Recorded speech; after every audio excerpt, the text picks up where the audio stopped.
नमस्कार। हमारे एक शुभचिंतक के द्वारा एक प्रश्न पूछा गया है कि रामायण का जो पाठ होता है उसको सुनने का सबसे उत्तम समय कौन सा माना गया है, या फिर ऐसे समझें कि रामायण का जो पाठ है उसको हम कब सुन सकते हैं और इसको सुनने से क्या लाभ होता है या फिर क्यों सुनना है। इस तरह से प्रश्न पूछा गया है, तो आज हम उसी के विषय में हम बात करेंगे। तो सबसे पहले आप यह समझ लीजिए कि जो रामायण का जो पाठ है यह मोक्षदायिनी है।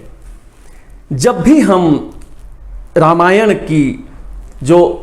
का जो पाठ है या सुनते हैं या सुनाते हैं, दोनों से ही हमें लाभ मिलता है। इसको हम किसी कालखंड में बांध नहीं सकते हैं। यह इतना बड़ा चरित्र का वर्णन है, प्रभु श्री रामचंद्र जी के चरित्र का वर्णन है, और उनके चरित्र को सुनने के लिए किसी अलग से कालखंड की आवश्यकता नहीं है। कहने का मतलब है कि आप इसको कभी भी सुन सकते हैं, चाहे दिन में सुन लें, रात में सुन लें या फिर किसी भी समय सुन लें, हर समय उत्तम ही होता है। या फिर ऐसे समझे, जब भी आप रामायण का पाठ सुनते हैं या पाठ सुनाते हैं वह समय उत्तम बन जाता है। आप इसको इस तरह से भी समझ सकते हैं। दूसरा, आप इसको किसी भी परिस्थिति में भी सुन सकते हैं। बहुत लोगों के मन में यह भ्रम रहता है कि हम स्नान नहीं किए हैं, इसका मतलब हम शुद्ध नहीं हैं। ऐसा नहीं है।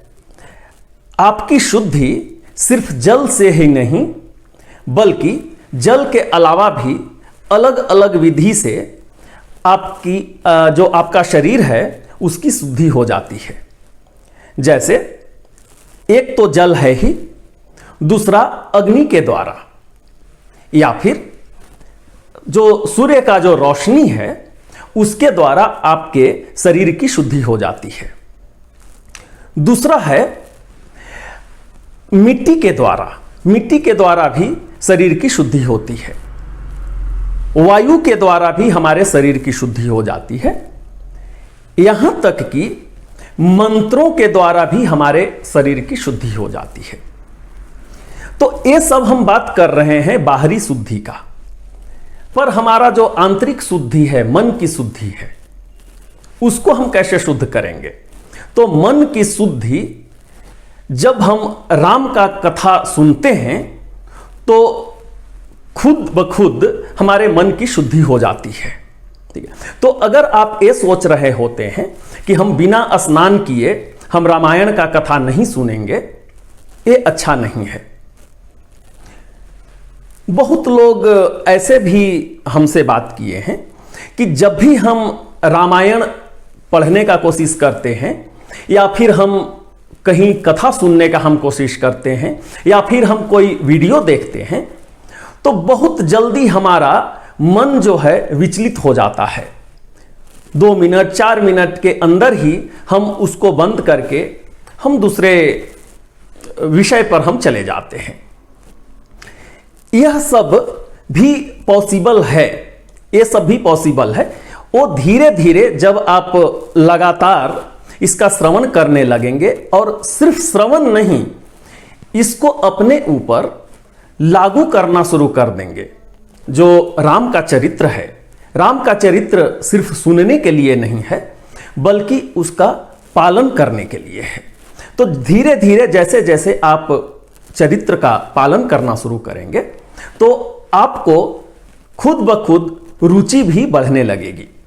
तो आप ऐसे समझिए कि रामायण का जो कथा है वह कभी भी सुन सकते हैं और इसको किसी भी परिस्थिति में सुन सकते हैं। फिर प्रश्न आया था कि इसको कहां सुनना है, तो फिर से आप कहीं भी सुन सकते हैं, जहां भी आपको उत्तम लगे।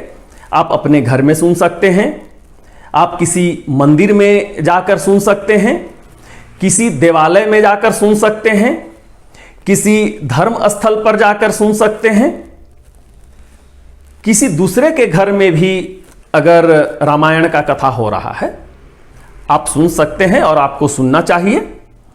तो स्थान भी यहां पर कोई महत्व नहीं है। जिस स्थान पर रामायण की कथा होती है वह स्थान खुद ब खुद स्वच्छ हो जाता है, शुद्ध हो जाता है। तो इसको आप कहीं भी सुन सकते हैं।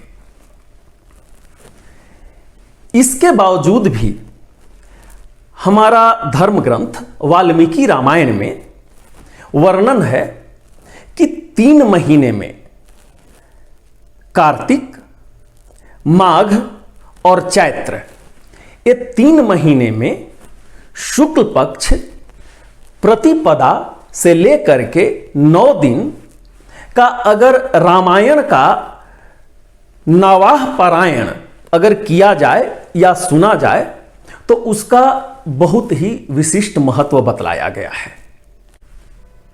इस 3 महीने में सुनने का क्या लाभ है, इसके विषय में हम अगले जो वीडियो हम बनाएंगे उसमें हम बात करेंगे।